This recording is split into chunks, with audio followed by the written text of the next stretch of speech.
আপনারা একটা জোট করেছিলেন এনসিপি, রাষ্ট্র সংস্কার আন্দোলন এবং এবি পার্টি।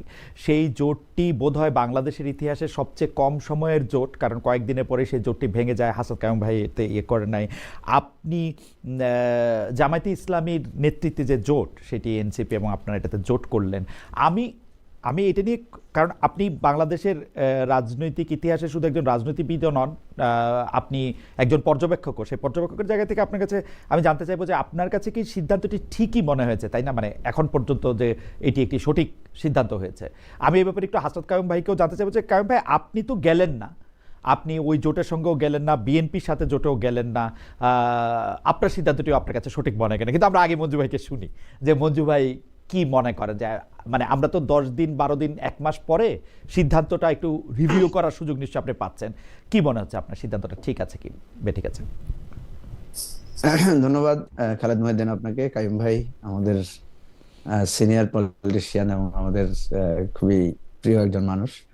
দর্শককে শুভেচ্ছা জানাচ্ছি। প্রথম কথা হচ্ছে যে সিদ্ধান্তটা সঠিক হয়েছে বা আমরা খুব খুশি মনে নিয়েছি, বিষয়টা কিন্তু এরকম না। আমি কিন্তু এই ব্যাপারে স্পষ্ট করে বলেছি সংগঠন মিলে দাঁড়াতে পারি কিনা। তো 9 দলের আমরা বেশ কয়েকটা মিটিং করেছি। আমাদের গণ যে আমাদের গণসংহতি আন্দোলনের যে প্রধান সমন্বয়ক জনাব সাকির, ওখানে আমরা কিন্তু মিটিং করেছি প্রথমে। এরপরে আমরা বিচ্ছিন্ন বিক্ষিপ্তভাবে বিভিন্ন সময়ে বিভিন্ন জায়গায় বসেছি। তো আমাদের মধ্যে একটা আশা ছিল যে এই দলগুলো যদি দাঁড়ায়, বিশেষ করে আমাদের হয়তো প্রত্যেক দলেরই সাংগঠনিক শক্তির বিস্তৃতি বড় ওই সমস্ত দলগুলোর মতো না, কিন্তু আমাদের মধ্যে একটা মধ্যবর্তী রাজনীতির একটা ফেনোমেনন আমাদের মধ্যে সবার মধ্যে আছে এবং আমাদের মধ্যে একটা বোঝাপড়াও ছিল ভালো। সেই আলোকে কিন্তু আমরা কাজটা শুরু করি। পরে দেখা গেল যে আস্তে আস্তে আমরা এটা 9 দল থেকে 10 দল থেকে এটা 3টা দলে এসে আমরা একটা ঘোষণা দেই। আমরা ওটার ভালো নামও তৈরি করেছিলাম, সেটা হচ্ছে গণতান্ত্রিক সংস্কার জোট নামে। তো দুর্ভাগ্যের বিষয় হচ্ছে যে আমাদের এই জোট আমরা করার পরে আমরা তারপরে কিন্তু আশাবাদী ছিলাম, বিশেষ করে গণ অধিকার পরিষদ, নুরুল হক নূর, ওনাদের জন্য আমরা কিন্তু পরপর 2 সপ্তাহ আমাদের বিভিন্ন কার্যক্রম পিছিয়েছি। আমরা মান্না ভাইয়ের সাথে বসেছি, আমরা জোনায়েদ সাকির সাথে বসেছি, আমরা জেএসডির জনাব আসম আব্দুর রবের স্ত্রী এবং জেএসডির যে সেক্রেটারি স্বপন ভাইয়ের সাথে বসেছি। আমরা বিভিন্নভাবে বসে এই আলোচনাগুলো করেছি। একটা পর্যায়ে এসে আমরা দেখলাম যে মান্না ভাই, সাকি ভাই জোট করব, একা আমরা দাঁড়ানোর চেষ্টা করব। যদি আমরা দাঁড়াতে নাও পারি, আমরা যদি বৃহত্তর কোনো জোটে আমাদেরকে বাধ্য হয়ে যেতে হয় বা যাওয়ার মতো পরিস্থিতি তৈরি হয়, তাহলে কিন্তু আমরা একদম পথটা বন্ধ করব না। কিন্তু আমাদের প্রাইম চাওয়া ছিল যে আমরা মাঝখানে দাঁড়াবো। কাইম ভাই, আমরা, এনসিপি নেতৃবৃন্দ, আমরা কিন্তু এই 3টা দলের মধ্যে একটা দৃঢ়তা তৈরি হয়েছিল বলে আমরা কিন্তু 3টা দল মিলে একটা জোট আমরা ঘোষণা করে দিয়েছিলাম। দুর্ভাগ্য যেটা, সেটা হলো যে এই ঘটনার পরে বেশ কিছু ঘটনা ঘটেছে। সেটা হচ্ছে যে বিভিন্ন জায়গায় বিএনপির নেতৃবৃন্দ বা কোথাও কোথাও আরো শক্তিশালী দলগুলো দেখা যাচ্ছে যে ছোট প্রার্থীদের ব্যাপারে তাদের নানা রকমের বাধা বিপত্তি। যেমন একটি ঘটনা আপনি জানেন যে বরিশালে আমাদের দলের সেক্রেটারি ব্যারিস্টার ফুয়াদকে সেখানে বিএনপির লোকেরা এক ধরনের বাধা সৃষ্টি করেছিল, তাকে মারতে যাওয়ার জন্য উদ্যত হয়েছিল, এরকম একটা ঘটনা ঘটেছিল। এরপরে যেটা সবচেয়ে বড় ঘটনা ঘটেছে বাংলাদেশে, সেটা হচ্ছে নির্বাচনের তফসিল ঘোষণার দিনই শরীফ ওসমান হাদি, তার একজন স্বতন্ত্র প্রার্থী এবং বেশ ভোকাল একজন অ্যাক্টিভিস্ট ছিলেন, তার হত্যাকাণ্ড এবং তার হত্যাকাণ্ড পরবর্তীতে তার হত্যাকারীদের ধরতে না পারা এবং তাদের ইন্ডিয়া পালিয়ে যাওয়ার ঘটনার পরে আমরা দেখলাম যে রাজনৈতিক অঙ্গনে একটা বিরাট চাঞ্চল্য তৈরি হয়েছে। এনসিপির নেতাকর্মীদের মধ্যে আমরা দেখলাম যে তারা নানা ধরনের ইনসিকিউরিটি ডেভেলপ করেছে এবং বিভিন্ন প্রার্থীদেরকে বা নেতৃবৃন্দকে গানম্যান দেয়া, তাদের নিরাপত্তা নিশ্চিত করা, এই ধরনের অনেক আলাপ আলোচনা তখন উঠেছিল, আপনারা জানেন। এরকম পরিপ্রেক্ষিতে আমরা দেখলাম যে প্রথমত আমাদের যে জোটটা হয়েছিল সেখানে আমরা জোটের মুখপাত্র বানিয়েছিলাম নাহিদ ইসলামকে, এনসিপির যিনি প্রধান। তো এনসিপির পক্ষ থেকে প্রথম এই আলোচনাটা উঠলো যে আমরা আসলে মাঝখানে দাঁড়িয়ে থাকা ঠিক হবে নাকি আমাদের কোনো দিকে মুভ করা ঠিক হবে। এই বিষয়টা নিয়ে আমরা ব্যক্তিগতভাবে আমি কাইম ভাইয়ের সাথে কথা বলেছি। কাইম ভাই কিন্তু প্রথম থেকে বলেছিলেন যে না, আমাদের আসলে মাঝখানে দাঁড়াতে হবে। কাইম ভাই একটা খুব ভালো কথা বলেছিলেন যে এবারে নির্বাচনটাকে সাধারণ নির্বাচনের মতো না নিয়ে এটাকে রাজনৈতিক নির্বাচন আকারে নেওয়া যায় কিনা, ওকে, যেটা সত্তরে সত্তরে হয়েছিল, 47-এ মঞ্জু বা ভাই একটু যদি আমরা আমরা মূল বিস্তারে একটু যদি সংক্ষেপ করতেন, আমি এই জায়গায় আর মানে মানে একটু যদি সংক্ষেপ করতেন। হ্যাঁ, আমি আমি আমি জি সংক্ষেপের জায়গাটা চলে এসেছি। জি। সেটা হচ্ছে এখানে এসে প্রথমত এনসিপির পক্ষ থেকে এই আলোচনাটা উঠেছে যে না, আমরা মাঝখানে থাকাটা ঠিক মনে করছি না। বিএনপি জামাতের এই রেসের মধ্যে আমাদেরকে কোনো না কোনো একদিকে থাকতে হবে, আদার দেন ইলেকশন যত কাছে আসছে আমরা মাঝখানে থাকলে, হুম মানে কথাটা এরকমই ছিল যে নাহিদ ইসলামের, যে আমরা সিভিল হুম সোসাইটি হয়ে যেতে হবে, আমাদের আর রাজনৈতিক দলের রূপ বা হুম পরিচয়টা থাকবে না। সেই পরিপ্রেক্ষিতে প্রথমে বিএনপির সাথে একটা ডায়লগ শুরু হয়। বিএনপির সাথে ডায়লগটা ফলপ্রসূ হয় না, পরে জামাতের সাথে ডায়লগ হয়। জামাতের সাথে ডায়লগে এনসিপি কিছুটা আশাবাদ ব্যক্ত করে।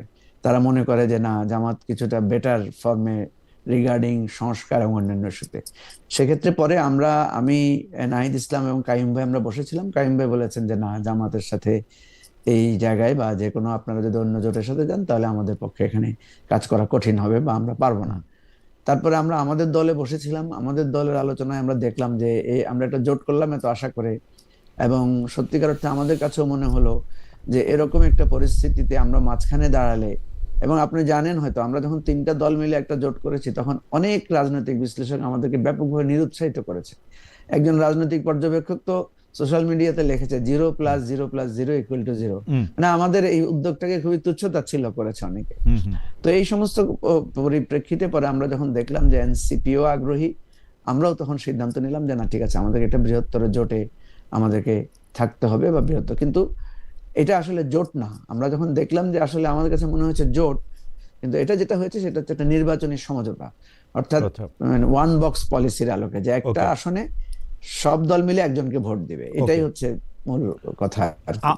আমার মনে হয় যে মঞ্জু ভাই পরিষ্কার করেছেন। আমার কিছু প্রশ্ন আছে, সেগুলো আমি পরে করব, কিন্তু হাসান কাইম ভাইয়ের কাছে একটু শুনতে চাই যে হাসান কাইম ভাই, মঞ্জু ভাই প্রেক্ষাপটটা বর্ণনা করলেন, আমরা আপনাকে দেখেছি যে মানে আপনার অবস্থাটা খুবই দৃঢ় ছিল সব সময়, যে আপনি কি ধরনের জোট করতে চান, কি ধরনের রাজনীতি করতে চান, সেটি আসলে রাষ্ট্রচিন্তার পক্ষ থেকে আমরা গত 4-5 বছর ধরে দেখছি। এই জায়গায় কি আপনার কাছে মনে হয় যে মঞ্জু ভাই যে প্রেক্ষাপটটা বর্ণনা করলেন যে আমরা আসলে একটা রাজনীতি থেকে ছিটকে যেতে পারি বড় কোনো রাজনৈতিক দলের সঙ্গে না গেলে, আপনি কেন এই কথায় কনভিন্স হলেন না কায়েম ভাই? আপনি যদি আমাদেরকে একটু বলতেন। ধন্যবাদ আপনাকে, মঞ্জুকে, এবং যারা শুনছেন তাদের সবাইকে শুভেচ্ছা জানাই। মঞ্জুর কথার মধ্যে হয়তো এই তাড়াহুড়া করার কারণে কিছু জিনিসের একটু আহ হয়েছে, ঘাটতি আছে। আমি বাকিগুলো আলাপ করবো না, একটা দুইটা জায়গায় একটু আলাপ করে হুম আমি মূল্যায়নটা আসি। হুম প্রথমত, মঞ্জু এই উদ্যোগগুলি, নয় দল কিংবা গণতন্ত্র মঞ্চ সহ অন্যান্য এই চেষ্টাগুলি ও খুবই আন্তরিকভাবে করেছে। এটার ব্যাপারে আমাদের কারো কোনো, মানে আমাদের আমাদের বাইরে অন্যরাও জানে মঞ্জুর আন্তরিকতার প্রশ্ন।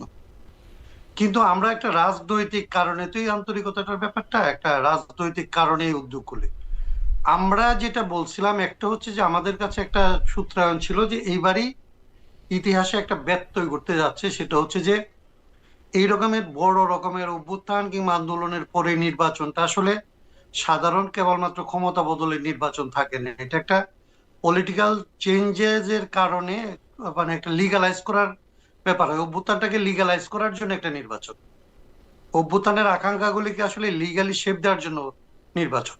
এটা আমরা 70-এ দেখেছি, 69-এর অভ্যুত্থানের পরে 46-এ দেখেছি, 47-এ দেখেছি, 90-এ দেখেছি। এগুলি হচ্ছে আমাদের হিস্ট্রিতে আসছে। তো আমাদের একটা মূল্যায়ন ছিল যে আমরা মিস করে যাচ্ছি, পলিটিক্স এর ক্যারেক্টারটা মিস করছি, ইলেকশনের ক্যারেক্টারটা মিস করছি। এইটা একটা মূল্যায়ন ছিল। আরেকটা ব্যাপার দাঁড়াচ্ছিল যে আমরা বিভাজনের রাজনীতির বিরুদ্ধে বলে আসতেছিলাম, কিন্তু আমরা হাসিনা এই বিভাজনের খেলাটা খেলে, এটা আমরা বলতেছিলাম। এবং অভ্যুত্থানের পরে আমরা সব সময়, মানে ঐকমত্য কমিশনে আমাদের দেখবেন কোনো নোট অফ ডিসেন্ট নাই। আমরা কমন মিনিমামের মধ্যে সবাইকে ঐক্যবদ্ধ করার একটা চেষ্টায় ছিলাম। আমরা সংবিধান নিয়ে কোনো তর্ক তুলি নাই, ঐকমত্য নিয়ে কোনো তর্ক তুলি নাই।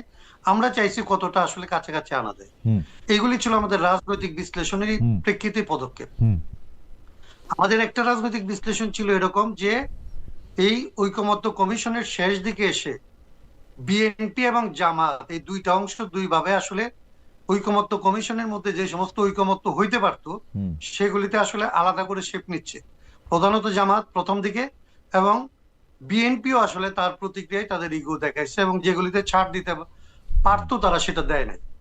পরবর্তীতে ঐকমত্য কমিশনের কাজটা শেষ হওয়ার পরে আমরা দেখলাম বাংলাদেশের রাজনীতিটা এমন ভাবে বিভক্ত করা হয়েছে, আপনি যদি ৭১কে আপহোল্ড করেন, আপনি যদি একটা ডেমোক্রেটিক বাংলাদেশ চান, এবং আপনি যদি আসলে এই মোটামুটি একটা স্টেবল বাংলাদেশ চান, তাইলে আপনি বিএনপির দিকে যাবেন। আর আপনি যদি অভ্যুত্থানের পক্ষে থাকেন, আপনি যদি সংস্কারটাকে আসলে মানে স্ট্রংলি আপহোল্ড করতে চান, তাহলে, এবং ২৪-এর এই চেতনাকে যদি আপহোল্ড করতে চান, তাহলে আপনি গণহত্যাকারীদের সাথে যেতে হবে। এইরকমের একটা বিভাজনের মধ্যে বাংলাদেশের মানুষকে ফেলে দেওয়া হয়েছে। সেই রকম একটা জায়গায় আমাদের কাছে মনে হয়েছিল যে ঐকমত্যের যে কথাটা আমরা বলছি, সেই জন্য আসলে একটা ন্যাশনাল ইন্টারেস্টে একটা ঐকমত্য তৈরি করার মতো একটা জায়গা থেকে কথা বলা দরকার। আমাদের দেশে রাজনৈতিক দলগুলি যেভাবে দেখে, তারা মনে করে রাজনৈতিক দলগুলির ঐকমত্য মানে জাতীয় ঐকমত্য, কিন্তু জাতির ঐকমত্য এবং রাজনৈতিক দলের ঐকমত্য যে অনেক সময় এক না, একাকার না, এইটা অনেক সময় ভুলে যায়। যে জন্য মঞ্জুরা পরবর্তীতে যে জায়গাটায় গেল, আমি এখানে একটু বলি, হুম, আমরা কিন্তু প্রথম থেকে জাতীয় ঐকমত্যের জন্য একটা উদ্যোগ নিতে বলছি, যেটা neither BNP not Jamaat Islami, কারণ আমাদের কাছে এগুলি কোনো ফেনোমেনার ব্যাপার ছিল না। আমাদের কাছে তাদের সুনির্দিষ্ট যে রাজনীতি, সেই রাজনীতিটা জনগণকে বিভক্ত করে ফেলে বলে আমাদের মনে হয়েছিল, এবং আমরা মনে করছিলাম যে মাঝখানে দাঁড়ায় আসলে জাতিকে ঐক্যবদ্ধ হওয়ার জন্য কলটা রাখতে হবে, পলিটিক্সটা করতে হবে, আজকে না হোক আগামীকালকে জাতি ঐক্যবদ্ধ হবে। কিন্তু এই কলটা যদি আমি হারায় ফেলি, আমি বিএনপির দিকে চলে যাই অথবা জামাতের দিকে চলে যাই, তাহলে এই বিভাজনের আসলে সমাপ্তি ঘটবে না। সেই জায়গা থেকে আমরা মঞ্জুদের সাথে আসলে কি বলা যায়, যে আলোচনার একটা পর্যায়ে যখন মঞ্জুরা আমাদের কাছে এই প্রস্তাব দেয় যে হুম। আমরা এটা চেষ্টা করব, কিন্তু যদি আমরা ফেল করি তাহলে গ্রেটার একটা ঐক্য প্রথম দিকে আমরা বিএনপির সাথে করার চেষ্টা করব, পরে যদি এটা না হয় তাহলে আমরা জামাতের দিকে করার চেষ্টা করব। ওই উদ্যোগের সাথে আমরা প্রথমেই না বলে দিই, আমরা বলি যে তাহলে আপনারা দুইটা দল আগান, আমরা কিন্তু মঞ্জু পারতেছি না, আমরা যদি পারি পরে করবো। হুম। ভদ্রতা করে আমি বলছিলাম যে আমরা যদি কোনো সময় কনভিন্স হই, তাহলে আপনাদেরকে আমরা ফলো করব কিংবা আপনাদের সাথে জয়েন করব। খুব মানে সরাসরি নাটা আমি ওইভাবে বলি না। বাট ওকে। ওই সময় তারা এই উদ্যোগটা দুই দল মিলাই নিতে পারে নাই বা নেয় নাই তারা কোনো কারণে। পরবর্তীতে কিছুদিন পরে কিন্তু তারা আমাদের সাথে এই কমিটমেন্টে আসে যে রাজনৈতিক জোটটাই হচ্ছে প্রধান, নির্বাচনটা হচ্ছে এর মধ্যে একটা ইনসিডেন্ট। নির্বাচনটা আমরা করব, হুম, নির্বাচনে আমরা আসলে আসন পাবো কি পাবো না, হুম, জিতবো কি জিতবো না, এটা ব্যাপার না। যদি আমরা জিতি ভালো, নাও যদি জিতি আমরা লং টার্মে একটা পলিটিক্স করব, এবং সেই জন্য এই জোটটা হচ্ছে একটা পলিটিক্যাল জোট। কিন্তু হুম, বাকি যেগুলি আসলে মঞ্জু বলছে, পরের জিনিসটা আমি আর বর্ণনা করতে চাই না। ওনারা যখন আসলে প্রধানত এনসিপি, আমি অনেক পরে জানছি এনসিপি যখন ডিসিশন নিছে, হুম, তখন মঞ্জু এবং আমাকে আসলে এনসিপির যে, যাকে আমরা মুখপাত্র করছিলাম এই জোটের, হুম। ওরা এসে বলে যে আমরা এরকম একটা পর্যায়ের মধ্যে পৌঁছাইছি, আমরা এদের সাথে আলাপ করছি, ওদের সাথে আলাপ করছি ইত্যাদি।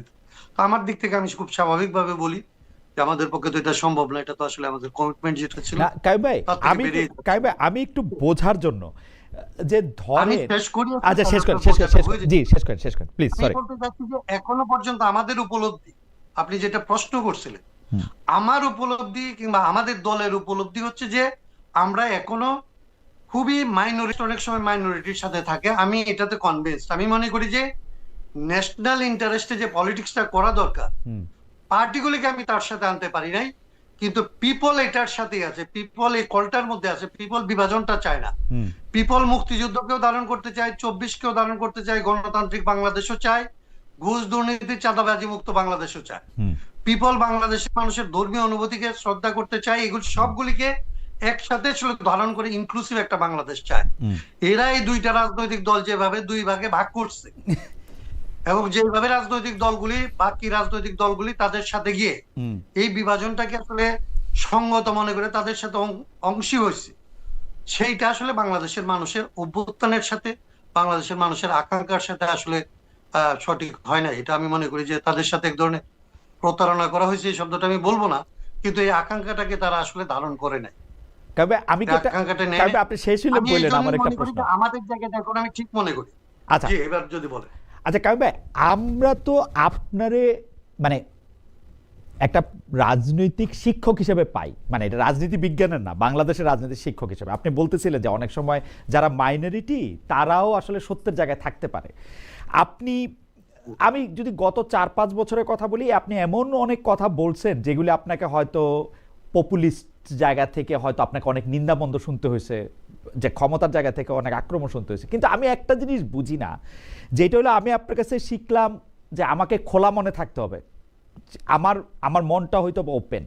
কিন্তু আপনি জামায়াতের ক্ষেত্রে বা জামায়াতের জোটে যাওয়ার ক্ষেত্রে যেই মানে আপনার এটাকে রিজার্ভেশন বলবো না অ্যালার্জি বলবো আমি জানবো না, মানে জানি না, মানে আপনি যে একটা শক্ত প্রতিরোধী ভূমিকা দেখাইলেন, কিন্তু আমি এটা কিন্তু বুঝতে পারি না যে এমন কোন কথা এনসিপি বলছে জামাত বলে নাই, বা জামাত বলছে এনসিপি করে না, মানে এনসিপি আর জামাতের মধ্যে মানে অবস্থানগতভাবে তফাৎটা কি ছিল? যদি আপনি এটা মুক্তিযুদ্ধের প্রশ্ন বলেন, 24 বলেন, 71 বলেন, ধর্মীয় অনুভূতি বলেন, আমি তো এনসিপির সাথে জামায়াতের বড় তফাৎ দেখি নাই।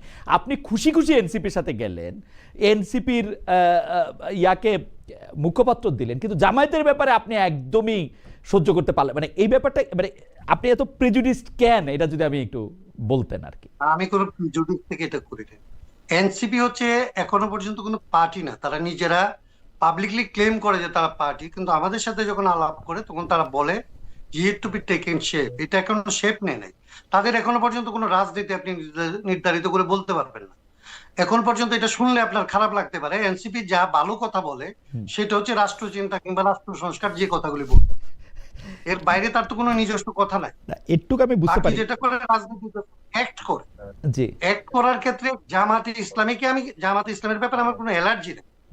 জামাত ইসলামীকে আমি দুইটা জায়গা থেকে রাজনৈতিক ভাবে বিরোধিতা করি। একটা হচ্ছে 46 বছর, আরে 53 বছরে আপনি গণহত্যাটাকে বুঝতে পারবেন না যে আপনি একটা ভুল করছেন, এবং ওই মনস্তত্ত্ব দিয়ে আপনার দলটা চালাবেন। আপনি গণহত্যাকে আপনার রাজনৈতিক মনস্তত্ত্বের মধ্যে ধারণ করে আপনি নিজেকে গণতান্ত্রিক দাবি করবেন, এটা তো হইতে পারে না। এটা 1 নম্বর কথা। 2 নাম্বার হচ্ছে এটা একটা পার্টি, ওয়েল অর্গানাইজড পার্টি, সে যা করে এটা আসলে পরিকল্পিত ভাবে করে।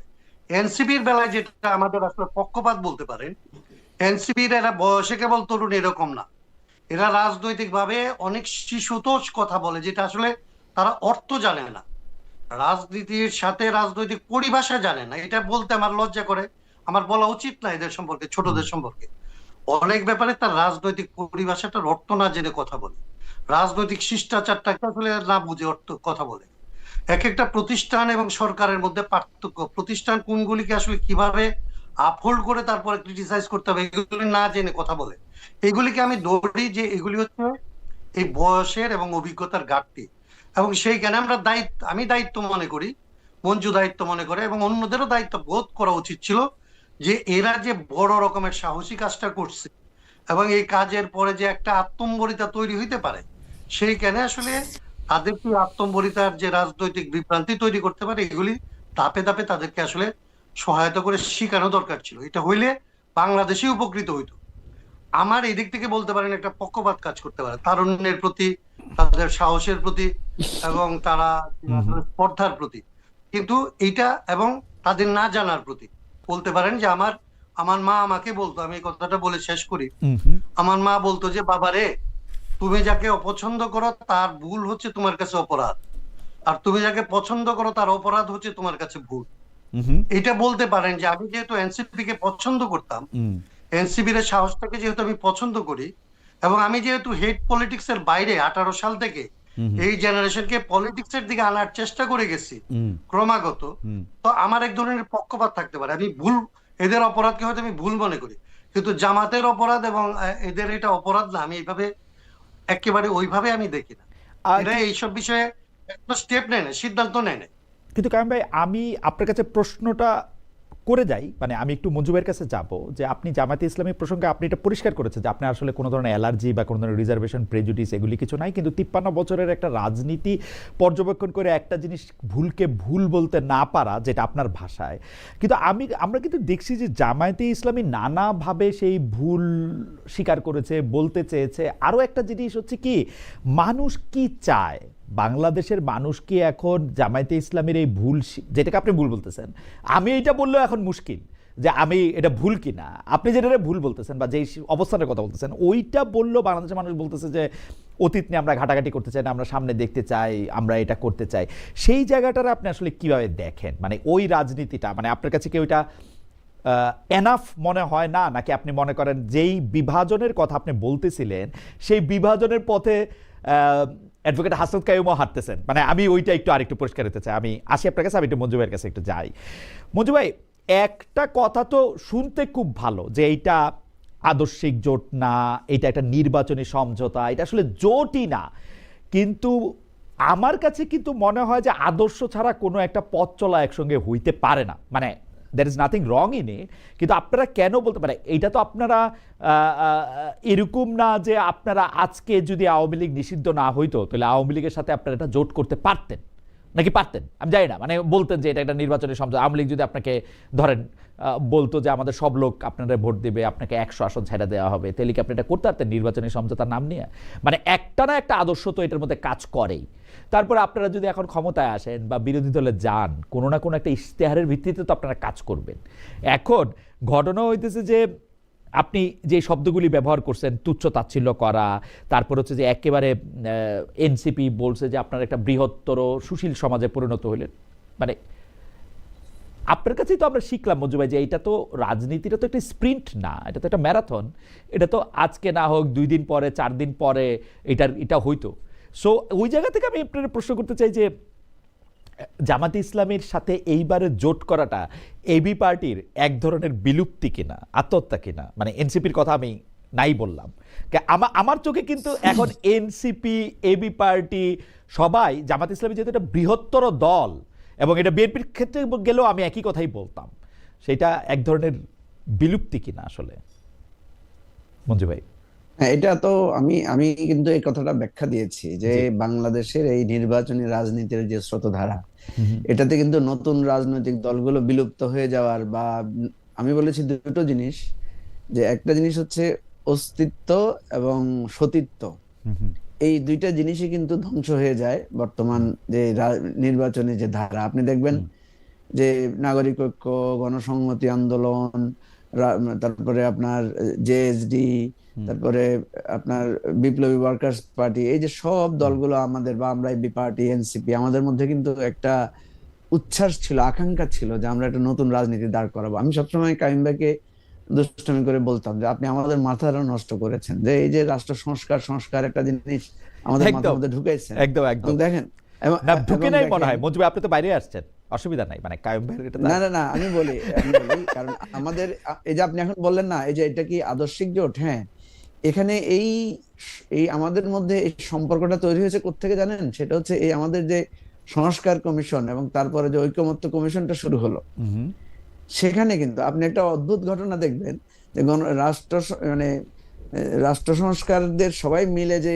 একটা গণতন্ত্র মঞ্চ ছিল, হুম হুম ওনারা কিন্তু ঐকমত্য কমিশনে জামাতের সাথে মিটিং করেছেন হুম এবং ওখানে জামাতের নেতাদের সাথে সিপিবির, রাষ্ট্র সংস্কারের, গণসংহতির, ওনাদের কিন্তু দারুণ একটা সুসম্পর্ক তৈরি হয়েছিল। হুম হুম তো এই এই এই যে সংস্কার, এটা ওই যে বললো কাইম ভাইকে আমি দায়ী করব যে উনি এই সংস্কারের বীজটা আমাদের মাথায়, পোকাটা আমাদের মাথায় ঢুকাতে গিয়ে কিন্তু কিন্তু পরোক্ষভাবে মঞ্জু ভাই আমাদের মধ্যে আমি এই একটা মাঝখানে, মঞ্জু ভাই আমি মাঝখানে একটা কথা বলি, মানে কথা বলা, একজন আরেকজনের সাথে ডায়লগ এক্সচেঞ্জ করা, আমি এইখানে বলি মানে কেমন একটু ফ্লেক্স মনে হয়, তারপরেও বলি জামায়াতের যে বর্তমান আমির আছেন, নায়েবে আমির আছেন, তারা দুইজন আমাকে এত পছন্দ করেন, মানে জামায়াতের আমির সাহেব তো কর্মী সভায় গিয়েও আমার কথা বলছেন, মানে আমি খুবই অবাক হয়েছি, আরেকজন ছবি তুলে এটার মধ্যে এটা দিছে, এবং খুবই মানে স্নেহের পর্যায়টা কিন্তু অন্যরকম, মানে মানে ডিফারেন্ট লেভেলে, কিন্তু কিন্তু সেইটাতে তো কোনো সমস্যা নাই। আমরা তো একটা রাজনৈতিক দলের মানে সাথে আরেকটা রাজনৈতিক দলের ডায়লগ হবে, ওটা তো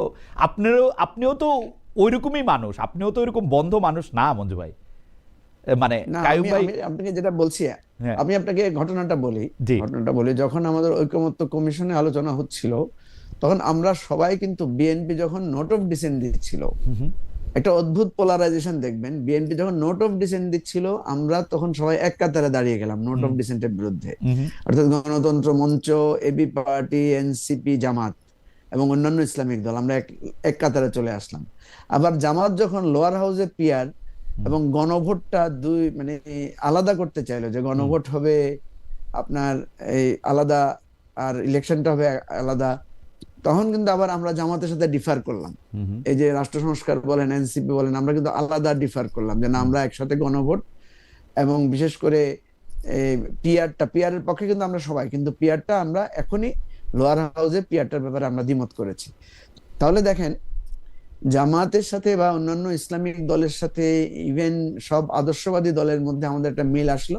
আমরা কিন্তু বিএনপি কে এমনও হয়েছে যে একদিন একেবারে সবাই মিলে অনুরোধ করেছি যে আপনারা নোট অফ ডিসেন্টটা গুলো সরিয়ে নেন, যেটা কাইম ভাই বললো যে বিএনপি আর একটু উদারতার পরিচয় দিলে আমাদের সংস্কার কার্যক্রম, নির্বাচন আরো আগেই হয়ে যেতে পারতো। তো আমরা এখানে যে জায়গাটা দাঁড়াচ্ছে সেটা হচ্ছে, আমরা কিন্তু দীর্ঘদিন থেকে, কাইম ভাই কিছুটা বলেছেন, আমরা কিন্তু দীর্ঘদিন থেকে নিজেদের মধ্যে এই বিভেদ, যে একজনের সাথে আরেকজন বসবোই না, একজনের সাথে একজন কথা বলবোই না, এই জায়গাটা থেকে আমরা উঠে এসেছিলাম। এবং এই মেলবন্ধনটা তৈরি হওয়ার পরে নির্বাচনকে কেন্দ্র করে আমরা দেখলাম যে প্রথম জামাত এবং বিএনপির মধ্যে বিরোধ শুরু হলো। আমরা এই বিরোধ মেটানোর জন্য চেষ্টা করলাম, পরে এই বিরোধে এনসিপিও জড়িয়ে পড়লো। যাই হোক, মূল কথা যেটা আপনি বারবার রেফার করছেন সেটা হচ্ছে, এখানে কোনো দাড়ি কমা নাই, অত্যন্ত স্পষ্ট যে একটা নতুন রাজনীতি দাঁড় করানোর জন্য আমরা নিজেরা তৈরি হয়েছি, আমরা নিজেরা একটু অ্যালায়েন্স করার চেষ্টা করেছি। দেখেন, কাইম ভাই কিন্তু শুধু গণতান্ত্রিক সংস্কার জোট ভেঙে এসেছে তা না, উনি কিন্তু উনাদের তৈরি করা, উনি কিন্তু সেটার প্রধান সমন্বয়কারী বা মুখপাত্র ছিলেন লাস্ট গণতন্ত্র মঞ্চ, সেখান থেকেও উনি সরে এসেছেন।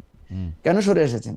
কারণ গণতন্ত্র মঞ্চ কিন্তু শেষ পর্যন্ত বিএনপির সাথে কেউ মানে নানাভাবে তারা গিয়েছে, এটাও একটা কারণ হয়তো বা। যাই হোক, তো আমি যেটা বলছি যে আমরা এবারের যে চেষ্টাটা করেছি এই নির্বাচন ব্যবস্থায়, আমরা সেটা সফল হতে পারি নাই, বা আমাদের একটা ব্যর্থতা আছে, এতে কোনো সন্দেহ নাই। আমরা জামাতের সাথে, জামাতের যে উদ্যোগের সাথে আমরা কেন অ্যালাইন হয়েছি, আমাদের সুস্পষ্টভাবে মনে হয়েছে যে সংস্কার ইস্যুতে বিএনপির চাইতে জামাত কিছুটা রিজনেবল, এবং এটা কাইম ভাইও স্বীকার করবেন, কারণ আমরা সংস্কার ইস্যুতে জামাতকে দেখেছি যে তারা সিরিয়াস আছেন, যে কিছু কিছু বিষয়ে তারা যথেষ্ট মানে প্রোগ্রেসিভ লাইন ধরেছেন, এবং তাদের মধ্যে আমরা যথেষ্ট প্রোগ্রেসিভ মানে প্রসেসে হাঁটার চেষ্টা আমরা দেখতে পাচ্ছি। কিন্তু দিন শেষে কথা এটা সত্য যে বিএনপি এবং জামাতের যে ওল্ড পলিটিক্স এর যে ধারা, সেই ধারা থেকে কিন্তু আমরা সরে আসতে চেয়েছিলাম। কিন্তু এখানে দুটো দুর্বলতা, একটা হচ্ছে কাইম ভাইয়ের মতো অত ধৈর্যশীল দৃঢ় হতে পারি নাই, কারণ কাইম ভাই একটা বিপ্লবী দল থেকে এসেছেন। এক, দ্বিতীয় আরেকটা কারণ বলি আমি আপনাকে, কাইম ভাইয়ের দলের নিবন্ধন না থাকাতে কাইম ভাইয়ের একটা কিন্তু সুবিধা আছে। আমাদের নিবন্ধন থাকাতে আমরা কিন্তু 202 দল মিলে আমরা প্রায় 130 জনের মতো প্রার্থীকে আমরা মনোনয়ন দিয়েছিলাম। পরে এনসিপিও কিন্তু প্রায় 125 জনের একটা মনোনয়ন দিয়েছে। তো এই রাজনৈতিক ডামাডোল, তারপরে বিভক্তি, তারপরে স্রোতধারায় একটা পর্যায়ের কাছে আমাদের কাছে মনে হয়েছে যে এই নির্বাচনে যদি আমরা মাঝখানে থাকি, তাহলে আমাদের যে অবস্থানটা ছিল সবাই মিলে থাকলে আমরা দাঁড়াতে পারতাম। ওকে, সবাই মিলে না আসাতে আমাদেরকে সরে পড়তে হয়েছে।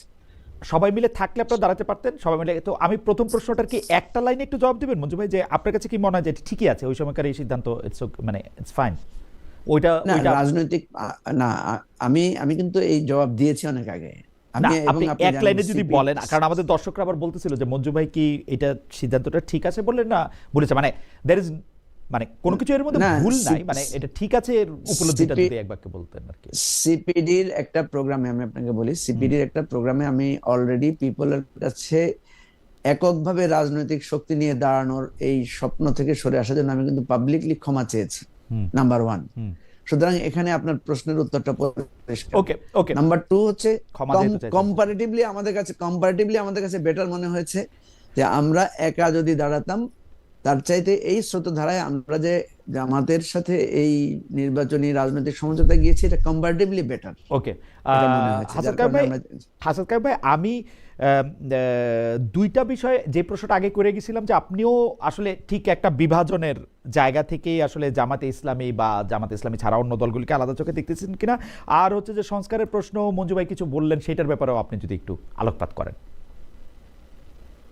না, প্রথমত যেটা ধরেন বিভাজনের ব্যাপারটাকে যে মঞ্জু যেভাবে বলতেছিল, আপনি যেটা পয়েন্ট আউট করেন, একটা হচ্ছে যে রাজনীতিটা এবং ব্যক্তিগত সম্পর্কটাকে এক করে দেখা। আমি গণতন্ত্র মঞ্চের মধ্যে এই সংকটটা ফেস করতাম।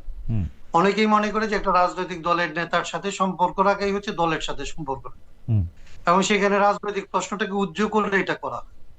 জামাত ইসলামের সাথে ধরেন, জামাত ইসলামীর তো ধরেন প্রশ্নটা কিভাবে আসে, অনেক সময় আসে যে খুব সংক্ষিপ্ত ভাবে এটা আলাপ করতে হয় এবং এগুলি প্রায় জাজমেন্টাল ফর্মে আলাপ হয় বলে আমরা কখনো মানে বিস্তারিত আলাপটা করতে পারি না বলে এই জায়গাগুলিতে অস্পষ্টতা থাকে।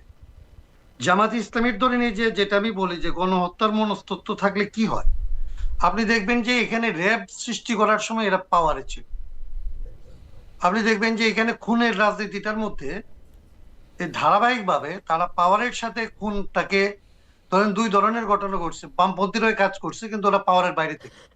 আর জামাতে ইসলামী এটা সবসময় করছে রাষ্ট্র ক্ষমতাকে ব্যবহার করে। সে বাংলা বাইকেও বানাইছে রাষ্ট্র ক্ষমতাকে ব্যবহার করে, র্যাবকে বানাইছে এবং র্যাবকে ব্যবহার করছে তখন মানে এইরকম। হুম এইটা যদি থাকে আসলে আপনার জেনেটিক্যাল একটা ব্যাপার থাকে, তখন আপনার ডেমোক্রেটিক পলিটিক্সে এটা একটা প্রবলেম তৈরি করে। এটা একটা। হুম হুম দুই হচ্ছে ডেমোক্রেটিক পলিটিক্স এর মধ্যে জামাতে ইসলামীর এইবারের যে রোল, এই রোলটা তো ভালো, কিন্তু এই রোলের পরে তারা যে রোলটা নিচ্ছে, এই যে ধরেন ঐকমত্য কমিশনের আপনারা যেটা বললেন, মঞ্জু যেটা বললো যে আমরা সবাই মিলে কতগুলি জিনিস চাইছিলাম, এখন এই দুইটা জিনিসকে একাকার করে ফেললে খুব মুশকিল। ধরেন আমি যেটা বলি যে আপনার যুদ্ধের সময় তো আমরা কতগুলি নিয়ম দেখি যে রেড ক্রিসেন্ট ওইখানে মুভ করতে পারে, একজন আহত হইলে তাকে আসলে হাসপাতালে নেওয়া যাবে, যদিও এগুলি এখন ট্রাম্প সব উড়াই দিচ্ছে। কিন্তু যুদ্ধেরও একটা নীতি থাকে, যুদ্ধের সময় বিবাদমান পক্ষগুলি কতগুলি নীতি মেনে চলে। রাজনীতিতে তো কতগুলো জায়গা থাকবে যে আসলে আমরা রাজনীতি করব, জামাতের বিরোধিতা করব বা জামাত আমার বিরোধিতা করবে, কিন্তু আমরা আসলে এই জায়গাগুলি কোন কোন লেভেলে কি ধরনের বিরোধিতা করব, বিরোধিতার পদ্ধতি কি হয়। এইবারের রাজনৈতিক চ্যালেঞ্জটা কিন্তু ছিল এই রুলস গুলিকে আসলে তৈরি করা, সংবিধানটাকে সংস্কার করে, রাজনৈতিক আইনগুলিকে সংস্কার করে এরকম একটা জায়গা তৈরি করা যে একটা ডেমোক্রেটিক প্র্যাকটিস আমরা বাংলাদেশে করতে পারবো।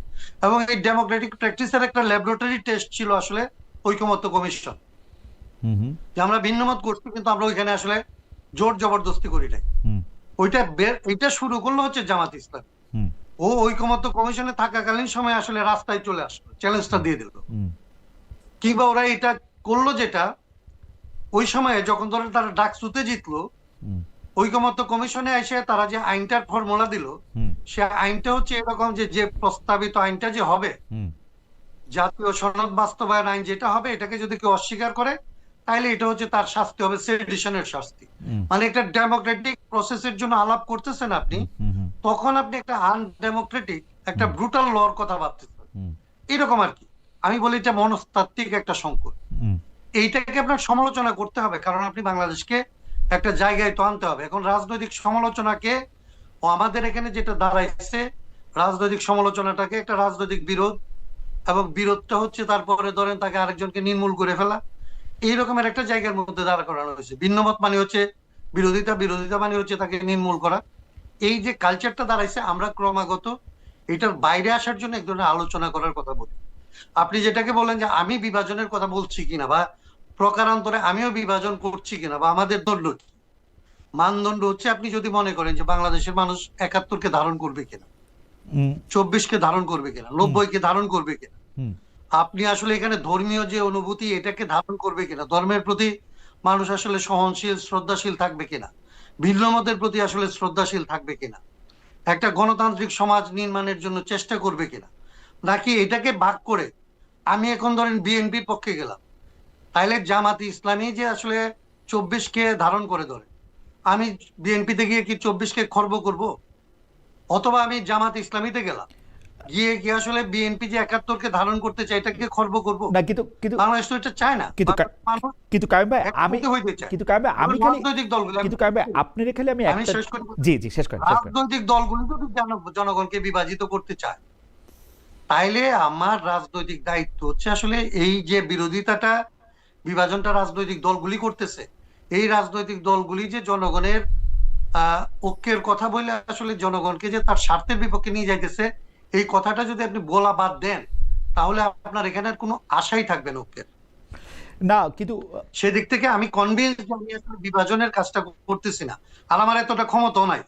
আমি ধরেন আমার আমার কথা বলি, যে মঞ্জু যেটা বললো, আরেকটা কথা বলে আমি কথাটা শেষ করি। জি মঞ্জু বললো না আমার নিবন্ধন না থাকায় সুবিধা হয়েছে, হ্যাঁ হয়তো হয়েছে, কিন্তু আপনি দেখেন আমরা কি করছি। বাংলাদেশে হাসিনার সরকার আমাদেরকে নিবন্ধন দেয় নাই, এবং এই সরকার যে নিবন্ধন দেয় নাই, হাইকোর্টের আদেশ থাকার পরেও আমরা এটাকে মনে করছি একটা ট্র্যাপ। আমাদের কাছে মনে হয়েছে আমরা যদি নিবন্ধনের ব্যাপারে সিরিয়াস হই, তাহলে বাংলাদেশের সমস্ত রাজনৈতিক দল এবং বুদ্ধিজীবীরা আমাদের যে নিবন্ধন পাওয়া উচিত এটার পক্ষে দাঁড়াবে। এবং এটার পক্ষে যদি আমি দাঁড়াই, তাইলে এখানকার নির্বাচন কমিশনের ভেতরে যারা আছে, আজকে যারা নির্বাচনটাকে পেছানোর জন্য নির্বাচন কমিশনের থেকে বাইরে উস্কানি দেয়, তখন তারা আসলে নির্বাচনটা পেছানোর কাজ করবে। আমরা আত্মহত্যা করছি দলীয়ভাবে, আমাদের দলের ৭৫ জন প্রার্থী ছিল, আমরা আত্মহত্যা করছি দলীয়ভাবে যে জাতীয় স্বার্থে নির্বাচন কমিশনকে আমরা বিতর্কিত করতে চাই না, পাবলিকলি আনতেই চাই না এই প্রশ্নগুলি। ওকে, এখন এইটা হচ্ছে আমাদের রাজনৈতিক ধারা। আপনি এটাকে ভুল বলতে পারেন, আপনি মনে করতে পারেন যে আপনি রাজনৈতিক দল কোনোদিন করতে পারবেন না, আপনি রাজনীতি করতে পারবেন না, আপনি সফল নেতা হইতে পারবেন না, মেবি। বাট আমরা মনে করি জাতির কাছে এটা আমাদের দায়িত্ব। আমি যদি রাজনীতি করি, আমার ব্যক্তি স্বার্থের চাইতে, দলীয় স্বার্থের চাইতে জাতীয় স্বার্থকে প্রাধান্য দিয়ে জাতির স্বার্থে কাজ করাটাই আমি রাজনীতি মনে করি, মানুষের স্বার্থে কাজ করাটাই রাজনীতি মনে করি। ভুল বলতে পারেন আমার। আমি একটু ছোট করে আপনার কাছে জানতে চাইবো যে আপনি তো আসলে রাজনীতি করেন মানে যে আমাদের বাংলাদেশের যারা মানুষ আছে তাদের নিয়ে আপনি রাজনীতি করেন, তো বাংলাদেশের সাধারণ মানুষের নিয়ে বা বাংলাদেশের মানুষের নিয়ে আপনি যখন রাজনীতি করেন, তখন তো আপনাদের বাংলাদেশের মানুষকে রিড করার বা পড়ার কি চাইতেছে সেইটারও একটা আমি তো স্পষ্ট দেখতে পাচ্ছি যে বাংলাদেশের সাধারণ মানুষ অ্যাডভোকেট হাসনাত কাইয়ুমের কথা শুনতেছেন না। অ্যাডভোকেট হাসনাত কাইয়ুমরে হয়তো কাজে লাগাইতেছেন বিপ্লবের জন্য, অ্যাডভোকেট হাসনাত কাইয়ুমরে হয়তো কাজে বাংলাদেশের সাধারণ মানুষ হাসনাত কাইয়ুমরে শুনতে চান না। বাংলাদেশের সাধারণ মানুষ কোনো যেই কথাগুলি শুনতে চান সেই কথাগুলি শোনার লোক মানে বলার লোক কিন্তু আছে রাজনীতিতে। মঞ্জু ভাইয়ের কথা হয়তো এখন শুনবেন, মঞ্জু ভাই এখন ঠিক জায়গায় আসছেন, এখন জামায়াতে ইসলামী বা বিএনপির কথা হয়তো শুনবেন, এতদিন মঞ্জু ভাইয়ের কথাও কিন্তু শুনেন নাই। তো এই যে না শুনতে, এইটা কি আসলে ঠিক হইতেছে কাইয়ুম ভাই? মানে আপনি হয় আপনার পলিটিরে এডুকেট করবেন অথবা তার ভাষায় আপনি তার কথা বলবেন, আপনি একটা আলাদা একটা জায়গা নিতেছেন কিনা কাইয়ুম ভাই? না না না, আপনি আমাকে একটা ছোট মানুষকে অনেক বড় করে দেখতেছেন। আমার কি ক্ষমতা আছে? আমি যখন আসলে 2013 সালে সংবিধানের সংস্কারের কথাটা তুলি, তখন তো আমার বন্ধু বান্ধব আমাকে নিয়ে হাসাহাসি করছে, বলছে যে এই বাংলাদেশে হাইকোর্টের অ্যাডভোকেটরা সংবিধানটা ঠিক মতো তোর কথা অনুযায়ী বুঝে না, তো তুই বাংলাদেশে পলিটিক্সটা করবি হচ্ছে সংবিধানের ভিত্তিতে। আমি দেখছি কি, আমি এই জায়গায় আশাবাদী যে আমি 12 বছর 13 বছর ধরে একটা ছোট্ট গ্রুপ কি গণতান্ত্রিক সংবিধান আন্দোলন করে, তারপরে রাষ্ট্র চিন্তা করে, তারপরে জনগণের চাপে বাধ্য হয়ে রাজনৈতিক দল গঠন করার চেষ্টা করে রাষ্ট্র সংস্কার আন্দোলন করে মঞ্জুদেরকে আমরা পাইছি না সাথে, অন্যদেরকে পাইছি না, তারা তো সংস্কারের কথাটা নিচ্ছে। তার মানে আমি এটা বিশ্বাস করি যে আমার 12 বছর লাগছিল এটা করতে। আমি এটা বিশ্বাস করি যে মঞ্জুরা ওরা তো করার পরে 2 দিনের মধ্যে ওর উপলব্ধি হচ্ছে যে এটা আসলে ঠিক করে নাই, এবং আমি বিশ্বাস করি 2 বছরের মধ্যে বাংলাদেশের মানুষ, আমি যে জায়গাটায় দাঁড়াইছি, এই রাজনৈতিক দলগুলির অনেকে এই জায়গাটায় দাঁড়াইতে হবে। আমি শুধু প্রশ্নটা করে রাখি, মঞ্জু ভাই অনেক কিছু বলার জন্য জি জি জি জি। পিপলের সাথে এখনো পর্যন্ত রাজনীতির সেতু বন্ধটা হয় রাজনৈতিক দলগুলি দিয়ে। আমাদের দেশে আমরা রাজনীতি, আমি আমার সীমাবদ্ধতাটা আমি আপনাকে বলি, আমরা যখন হাসিনার আমলে রাষ্ট্র সংস্কারের কথা বলছি, তখন আমাদের একটা প্রকল্পের একটা অংশ ছিল যে আমরা রাজনীতি সংস্কারের কথা বলবো, রাজনৈতিক দল সংস্কারের কথা বলবো। তো আমরা হিসাব করে দেখছি হাসিনার আমলে যদি আমি রাজনৈতিক দল সংস্কারের কথা বলি, রাজনীতির সংস্কারের কথা বলি, তাহলে এটা আমাকে মানুষ মনে করবে, আমাদেরকে এভাবে পড়বে যে আমরা হাসিনার দালাল হিসাবে রাজনৈতিক দলগুলি সমালোচনা করতেছি। আমাদের কাণ্ডজ্ঞান দিয়ে মনে হয়েছিল হাসিনার বিরোধিতা করতে যায় বিএনপির বিরোধিতা করা অন্য রাজনৈতিক দলগুলির বিরোধিতা করার সময়টা না। আমি এখন আমাদের যদি আসলে আমাদের রাজনীতিটা এখন যদি ধরেন এই নির্বাচনের পরে আমরা বাংলাদেশে যদি রাজনীতিটা করতে পারি, তাহলে দেখবেন যে আমি অর্থনৈতিক সংস্কারের উপরে ফোকাস করতে পারি নাই, রাজনীতির সংস্কারের উপরে ফোকাস করতে পারি নাই, আমরা কেবল সংবিধান এবং আইনের উপরে ফোকাস করছিলাম। এই 3টা জিনিস মিলে যদি বাংলাদেশের রাজনীতিটা আমরা দাঁড় করাইতে পারি, যেটা নিয়ে মঞ্জুদের সাথে আমরা অনেক আকাঙ্ক্ষার কথা বলছি, উচ্চাশার কথা বলছি, আমি বিশ্বাস করি বাংলাদেশের মানুষ এটা নিতে চায়। এখন আপনাকে যদি আমি বলি উদাহরণ হিসেবে, অন্যভাবে নিয়েন না, এই ঠিকানায় মহিউদ্দিন আমাকে কয়দিন ডাকছেন বলেন তো? আমি কয়জন মানুষের কাছে পরিচিত? আমি তো মিডিয়ায় যেতে পারি না, আমাকে তো পত্রিকা জায়গা দেয় না, আমাকে তো রাজনৈতিক দলগুলি আলাপ করার সময় আমার যেটা অ্যাবসলিউটলি প্রাসঙ্গিক মনে অ্যাবসলিউটলি, করেন। কারণ আমরা আমরা আমরা হচ্ছে যে খুব বেশি পপুলিস্ট, পিপলকে আমি কিভাবে দায়ী খুব বেশি করব? খুব আমি বেশি তো পপুলিস্ট। পিপলের কাছে যাই না। রাইট রাইট রাইট, খুব বেশি পপুলিস্ট।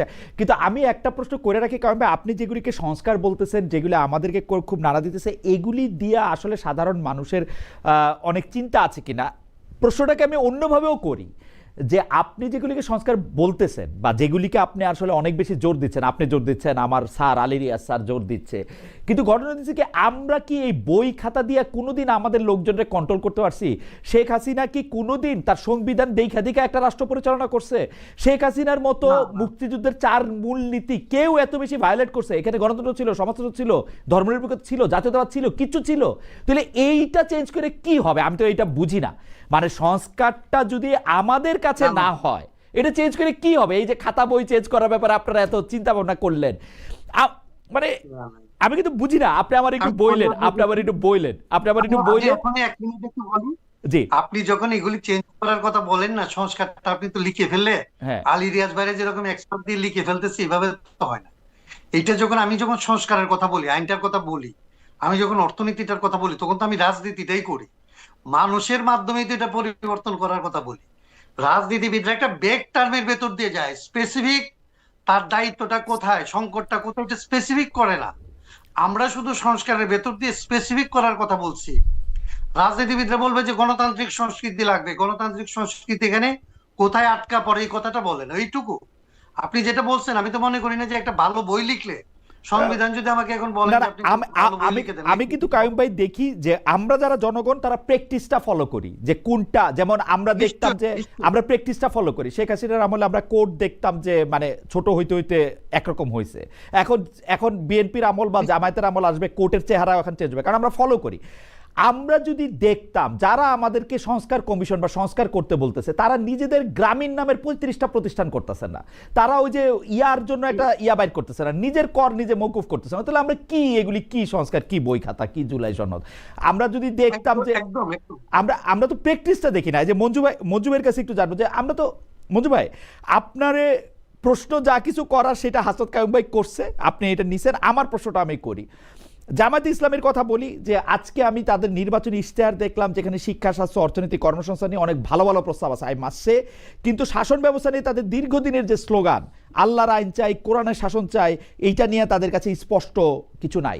শরিয়া নিয়ে জামায়াত তার অবস্থানও স্পষ্ট করে নাই। এখন আমরা কিন্তু দেখছি যে, আমি গত অনুষ্ঠানে ওইটা বলছিলাম, বইলা অনেকগুলি মানে প্রশংসা পাই নাই, কিন্তু বলছিলাম যে আমরা কিন্তু দেখছি শুধু বিএনপির জোটে থাইকা 2001 সালে নির্বাচিত হইয়া 2001 অক্টোবরে সরকার ক্ষমতা আসছে, 2 ফেব্রুয়ারিতে কিন্তু তারা বলছে কোর্ট থেকে ফতোয়া হবে না। মাওলানা দেলোয়ার হোসেন সাইদি সাহেব বলছেন কোর্ট থেকে ফতোয়া হবে না, বা ফতোয়া কি হবে সেটা কোর্টে নির্ধারিত হবে না, ফতোয়া দিয়া কোর্ট চলবে বাংলাদেশে। এখন আমি একটু আপনাদের এই ইশতেহারটা একটু জানতে চাই, যে এটি স্পষ্ট করে না জামায়াতে ইসলামী, বা আপনি এটা কিভাবে দেখেন? এখন যদি জামাত সত্যি ক্ষমতায় আসে, তাহলে এটা কিরকম হবো? আপনারা কিভাবে এটা দেশটা চালাবেন? আপনি এটা বলার আগে আমি একটু, আজকের আলোচনাটা আমার কাছে খুবই শিক্ষামূলক মনে হচ্ছে নানা কারণে।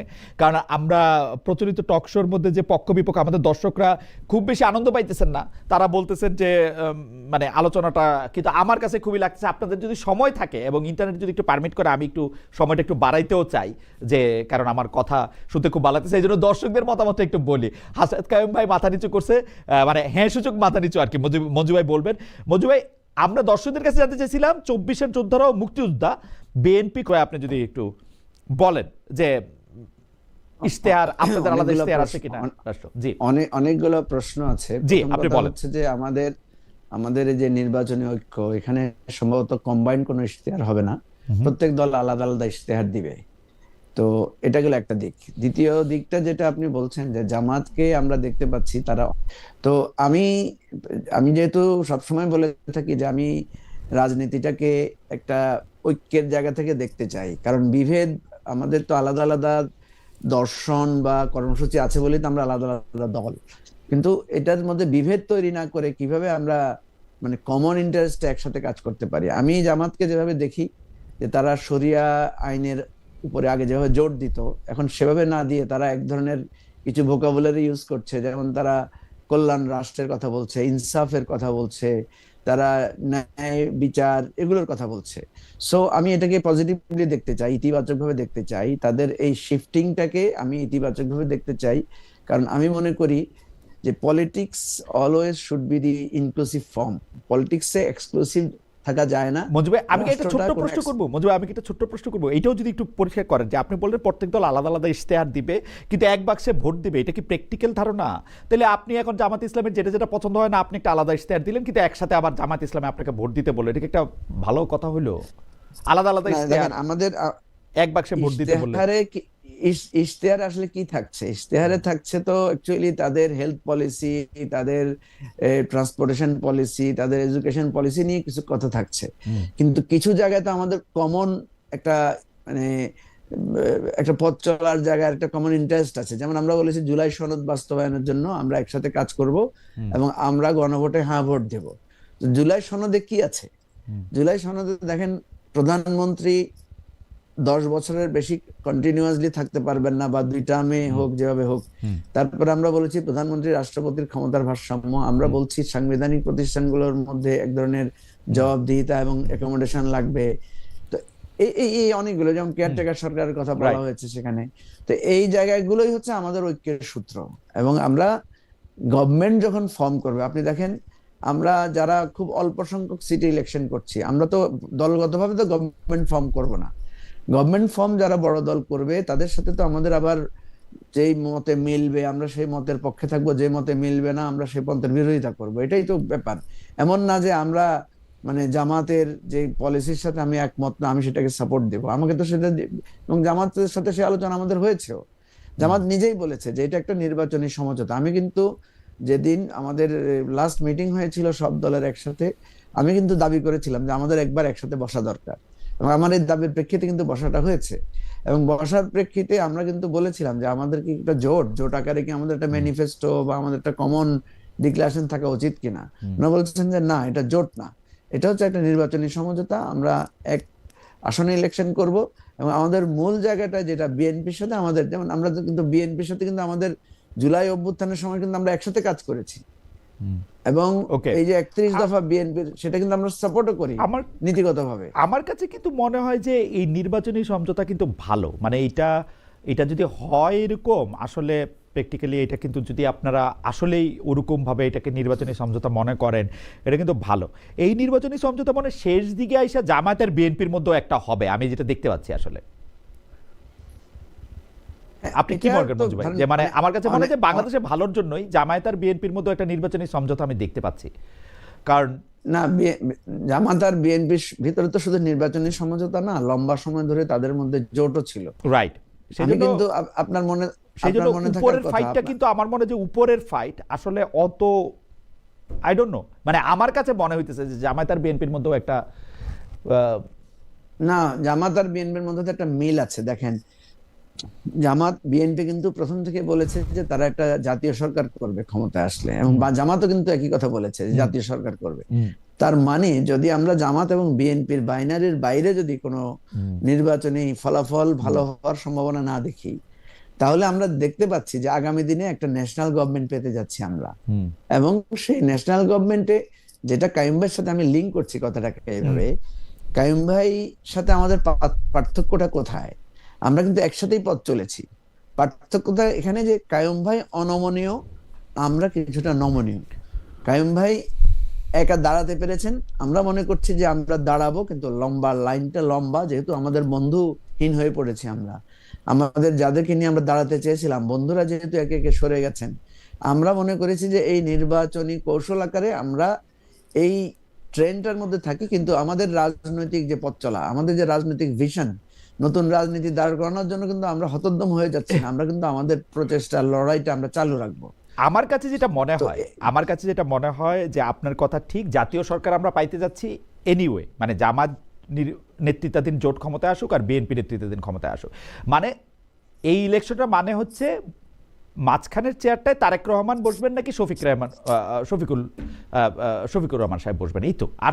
আর তো মানে এই ইলেকশনের তো আর কোনো মানে নাই। এই মানে শব্দটা নিয়ে আমাদের একজন দর্শক বলছেন মানে মানে শব্দটা, আমিনুল ইসলাম ওনার নাম, মানে মানে শব্দটা বিরক্তিকর পর্যায়ে পৌঁছে যাচ্ছে। উপস্থাপক মহোদয়, কথা কিন্তু আপনিই বেশি বলে যাচ্ছেন। অতিথিদের কথা নির্বিঘ্নে শুনতে পারছে না। মঞ্জু ভাই, নির্বিঘ্নে একটু বলেন, আমরা একটু কাইয়ুম ভাইকেও শুনি, আমাদের অতিথি আপনার কথা শুনতে চাচ্ছে। কিন্তু আমার কাছে মনে হয় যে বিএনপি আর জামায়াতের মধ্যে একটা সমঝোতা হতে যাচ্ছে এবং জাতীয় সরকার একটা হবে, এইটার জায়গায় যদি একটু বলেন। না, আমি কিন্তু বিএনপি জামাতের সাথে সমঝোতার প্রস্তাব দিয়েছিলাম যে এবারে ভালো হতো বিএনপি আর জামাত মিলে যদি ওনারা আগে যেভাবে নির্বাচন করেছেন সেভাবে যদি নির্বাচন করতেন, আর আমরা নতুনরা যারা সবাই মিলে আমরা একটা আলাদা দাঁড়াতাম আমরা, তাহলে কিন্তু এই নির্বাচন নিয়ে যে অনিশ্চয়তা এবং যে ঝগড়াঝাটি এবং যে বিভেদ এটা হতো না। এখন কিন্তু নির্বাচন কিন্তু সুষ্ঠু হবে কিনা এটা নিয়ে একটা শঙ্কা মনে হয় না মঞ্জু ভাই প্রত্যেক ইলেকশনের আগে এরকম হয়, একটু না হইলে। আচ্ছা আপনি বলেন, জামায়াত আর বিএনপির মধ্যে সমঝোতার কথাটা যদি ওরা আগে আগে বলে দেয়, তাহলে এটা কি এই আওয়ামী লীগের ইলেকশনের মতো আমি আর জাতীয়, এটা ভালো হইতো না। এটা ভালো হইছে, এটা নির্বাচনের উত্তেজনা আছে এবং এই ধারণাটা ভুল খালেদ ভাই, আমি আপনাকে বলি এই ধারণাটা ভুল। বিএনপি আর জামাত যদি একসাথে নির্বাচন করতো, নির্বাচনটা নিরপেক্ষ এবং শান্তিপূর্ণ হওয়ার ক্ষেত্রে বিভেদ থাকতো না, বাধা থাকতো না। তাইলে হতো কি, নতুন রাজনীতির উত্থানটা সহজ হতো।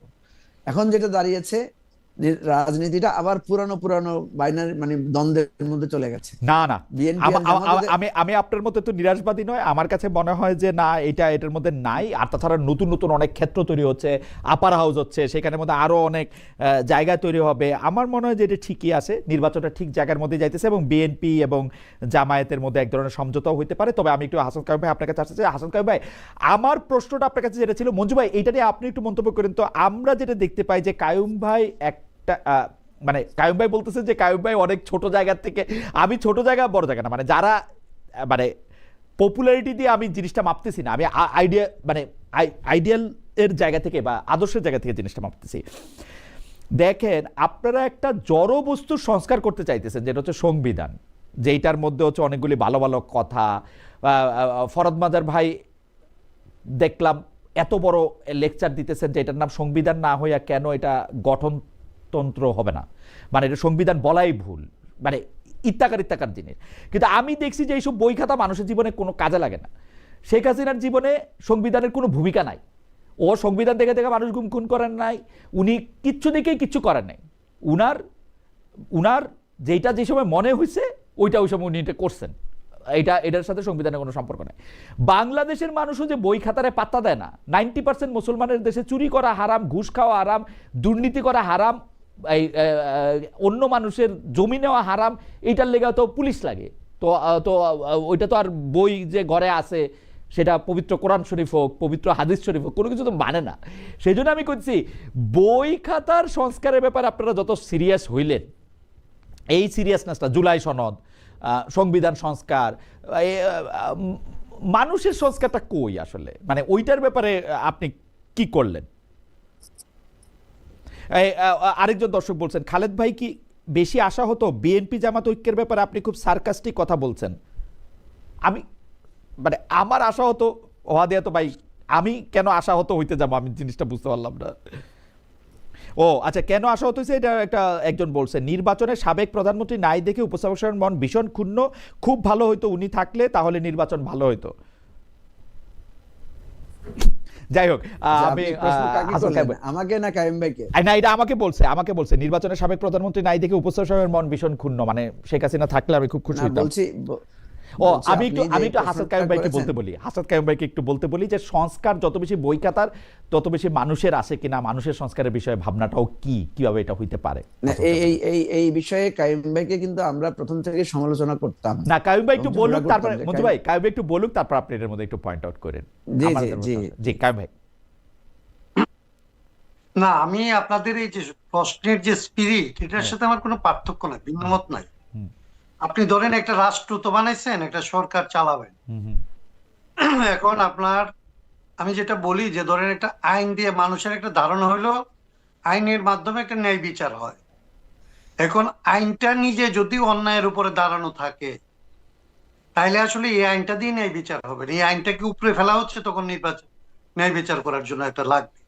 এরকম সংবিধান নিজে ধরেন একটা রাষ্ট্র পরিচালনা করে না, কিন্তু একটা রাষ্ট্রের মধ্যে অন্যায় অবিচার হইলে মানুষ সংবিধানটা হওয়ার কথা তার আশ্রয়স্থল, সেইখানে গিয়ে তার অধিকারটার একটা জায়গা পাওয়ার কথা, এবং রাষ্ট্র তার এই অধিকারগুলিকে আসলে এনশিওর করার জন্য কতগুলি প্রতিষ্ঠান থাকার কথা।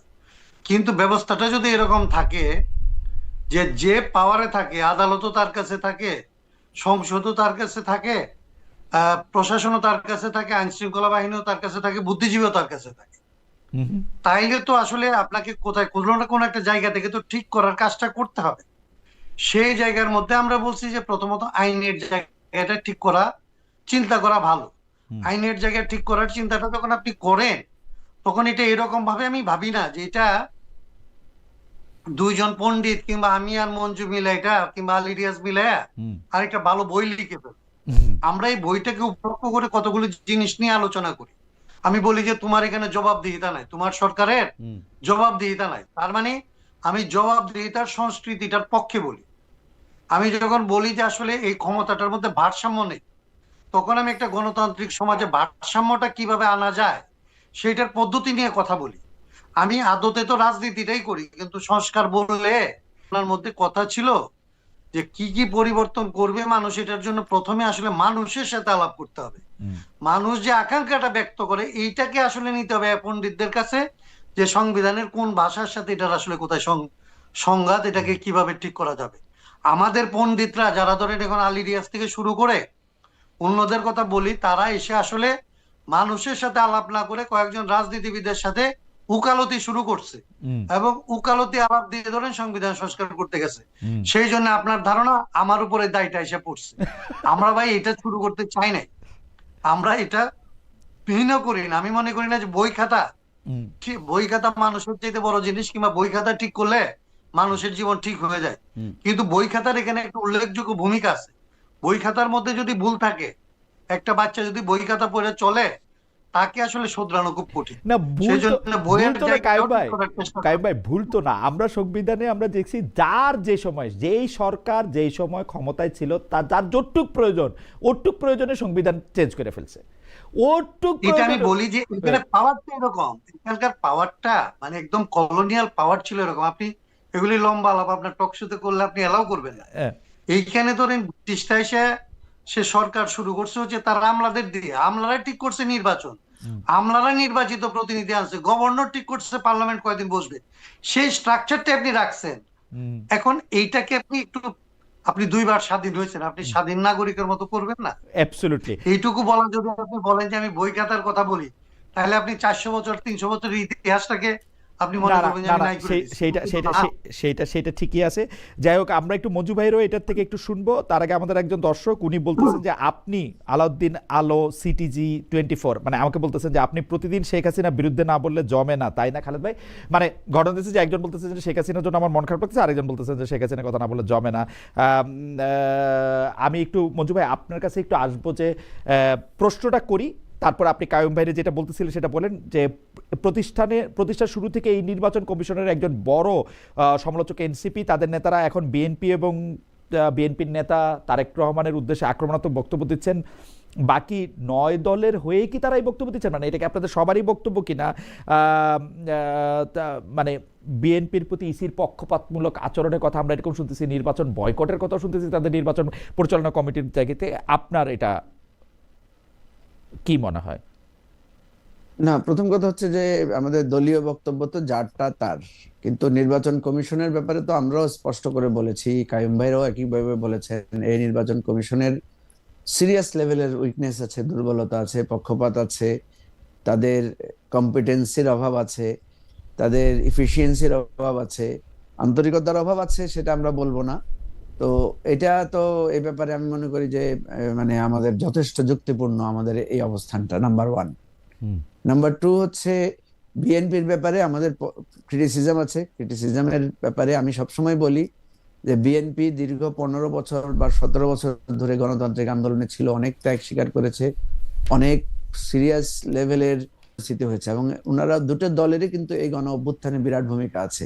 সুতরাং যেটা পজিটিভ সেটা আমি কেন বলবো না? বিএনপির লোকেরা যে আন্দোলনের ইতিহাস সৃষ্টি করেছে, আপনার নদী সাঁতরে পার হয়েছে, আগের দিন এসে বিছানা পেতে তারা লক্ষ লক্ষ হাজার হাজার মানুষ তারা অবস্থান নিয়েছে, এগুলো তো সত্য। আবার একইভাবে অভ্যুত্থান পরবর্তীতে যে বিএনপিকে আমরা দেখছি, বিশেষ করে আমরা সংস্কার কমিশনে খুবই হতাশ হয়েছি। আমরা যখন দেখলাম যে 31 দফার ধরে যখন আমরা আলোচনা করি, বিএনপি সেখানে নোট অফ ডিসেন্ট দেয়, তখন আমাদের কাছে মনে হয়েছে যে বিএনপির কাছে প্রিঅকুপাইড একটা ধারণা তৈরি হয়েছে যে তারাই ক্ষমতায় আসবে, এবং তারা ক্ষমতায় আসলে তাদের ক্ষমতা পরিচালনার ক্ষেত্রে যাতে বাধা না আসে সেজন্য তারা সংস্কারের ব্যাপারে আমরা দেখলাম যে তারা আগ্রহী না। এবং প্রত্যেকটা ক্ষেত্রে যেগুলো গুরুত্বপূর্ণ ইস্যু ছিল, জামায়াতের মধ্যে দেখলেন না, জামায়াত উপরের কক্ষে নিচের কক্ষে 2 কক্ষে পিয়ার না হইলে ইলেকশনে যাবে না, সেটা বলছিল যে। হ্যাঁ, এটা আমি তো বলেছি যে জামাতের সাথে মানে এই নিচের জায়গাটা কক্ষে আমাদের- পিয়ারের প্রশ্নটা আসলো থেকে, মানে এটা তো মানে এর চেয়ে মানে কি বলবো, এর চেয়ে হাস্যকর প্রস্তাব তো আর একটা হইতে পারে না বাংলাদেশের বর্তমান না, না। প্রেক্ষাপটে। নিচের কক্ষে পিয়ারের কথা না যেটা না জামাত বলছিল। না না না, আমি আপনাকে বলি খালেদ ভাই, এই নিম্ন কক্ষে পিআর এর ব্যাপারে কিন্তু সিপিবি ছিল pioneer, and then Jamaat and Islami Andolan. আমরা কিন্তু ইন প্রিন্সিপাল পিআর এর পক্ষে। দেখেন, পিআর কিন্তু একটা সিরিয়াস পর্যায়ের রিফর্ম, কিন্তু আমরা এই সময়ে এসে এরকম একটা ভোলাটাইল সিচুয়েশনে, বাংলাদেশে যেখানে গণতন্ত্রের ভিত তৈরি হয় নাই, শিক্ষার হার কম, বাংলাদেশে এখন একটা সুষ্ঠু নির্বাচনেরই আমরা মানে ধারা তৈরি করতে পারি নাই, সেই অবস্থায় আমরা মনে করি ম্যানিপুলেশন যদি আপনার নির্বাচনে থাকে, সেটা তো পিআরও ম্যানিপুলেশন সম্ভব, পিআরও ম্যানিপুলেশন হবে। না না, So, পিয়ারে আমরা ম্যানিপুলেশন তো ডাইরেক্ট ভোটিং এর থেকে বেশি হবে। আপনি তো সেন্ট্রাল থেকে ঠিক করে বেশি- দিচ্ছেন যে কোন 150 জনের নিয়ে আপনি যাবেন সংসদে। না না, এগুলো নিয়ে ফরমেশন নিয়ে নানা রকমের ফরম্যাট আছে, আমরা ওই বিতর্কে যাব না, কারণ এগুলো নিয়ে লম্বা বিতর্ক করে ফেলেছে আমরা। আপনি নিজেই এইটা নিয়ে অনেক ভিতর, আমি বলতেছি যে সংস্কার নিয়ে যেটাতে আপনারা জামাতে ইসলামের উপরে অনেক বেশি আস্থা রাখলেন, বা এনসিপি যেটা বললো সংস্কারের প্রশ্নে এটাতে গেলেন, এইটা আসলে যুক্তির ধোপে টিকবে কিনা আমি জানি না। বরং দর্শকদের মধ্যে কেউ কেউ বলতেছেন যে মঞ্জু ভাই আগে থেকেই, এবি পার্টি আগে থেকেই জামায়াতের একটা ছায়া দল হিসাবে আসলে আত্মপ্রকাশ করেছে বা ছিল, সেইটাই হয়তো ঠিক। কেউ কেউ বলতেছেন যে এনসিপি শুরু থেকেই আসলে জামাত ইসলামের সাথে যাওয়ার জন্য ছিল, সেইটাই হয়তো ঠিক। আবার এর উল্টাটাও ঠিক হইতে পারে না সেটা। না, ঠিক আছে, আমি যেটা বলছি যে খালেদ মহিউদ্দিন, আমি আপনাকে বলি, আমাদেরকে আপনি একদিকে বলবেন জামাতের বি টিম, আবার জামাতের দিকে গেলে বলবেন আপনারা তো দাঁড়াইতে পারলেন না, একটা বলবেন, ঠিক আছে? না, আপনি বলবেন যে আপনি জিরো, আবার বলবেন আপনি মাঝখানে দাঁড়াইতে পারলেন না কেন। সেদিন আমি যখন পাবলিকলি অ্যাপোলজি চেয়েছি যে আমরা এই যে মাঝখানে দাঁড়াতে পারলাম না, আমরা এই জন্য আমরা দুঃখিত, এবং এটার জন্য রাষ্ট্রের রাজনৈতিক কালচারের দায় অবশ্যই আছে, কিন্তু আমাদের দায়টা বেশি। ওকে, শেষে আমি জিজ্ঞেস না, করলাম যে আপনারা কি, শুনে আমি একটু কথা বলতে দেন প্লিজ, আপনি কথা, দর্শকরা কিন্তু আপনার প্রতি অপছন্দনীয় হয়ে যাচ্ছে, কারণ আপনি আজকে কথা একটু বেশি বলছেন মনে হচ্ছে। আমার মনে যাই হয় হোক, আমি যেটা বলি, বলছেন আপনি, জি বলেন। আমি যেটা বলছি যে আপনার, আমরা যখন দর্শককে জিজ্ঞেস করলাম যে আমাদের কি ক্ষমা করবেন, তারা বলছেন না, ক্ষমা করব না। আমি বললাম যে আপনারা যে আমাদেরকে মাঝখানে দাঁড়াইতে দিলেন না, সাপোর্ট দিলেন না, আমাদেরকে সবসময় টিজ করেছেন। আমরা কেউ বলেছেন জামাতের বি টিম, কেউ বলেছেন 2 পয়সার দাম নাই, কেউ বলেছেন 10টা ভোট নাই। আপনি জানেন জুলকারনাইন স্যার তার পোস্টে লিখেছে যে 100 ভোট নাই, সেই দলের নেতার এত কথা কি? আরে ভাই, আমি তো নতুন দল, আমি তো নতুন রাজনীতি করতে আসছি, আমার 100 ভোট থাকবে কেমনে? আমার তো 100 ভোট তৈরি হবে আস্তে আস্তে। আমাকে অনেকে বলে যে আপনার তো জামানত বাজেয়াপ্ত হয়ে যাবে। আরে ভাই, আপনি ভোট না দিলে জামানত তো বাজেয়াপ্ত হয়ে যাবে। আপনি ভোট দেন আমাদেরকে, আমাদের পক্ষে দাঁড়ান। আমাদের পক্ষেও দাঁড়াবেন না, আমাদেরকে দুচ্ছাই করবেন, মানে আবার বলবেন আমাদের উৎসাহ আপনার জন্য কম হয়েছিল, সেটা ঠিক আছে। সেটা আমার কাছে মনে হয় যে আমরা এরকমই আসলে, আমরা এরকমই। আমার কথা হচ্ছে, আমাকে আপনি বি টিম ডাকেন, কিন্তু সেটার একটা এভিডেন্স দিবেন তো। আমি একসময় জামাত করেছি বলে আমি আরেকটা দল করতে পারবো না? আমি জামাত থেকে তো, জামাত তো আমাকে বহিষ্কার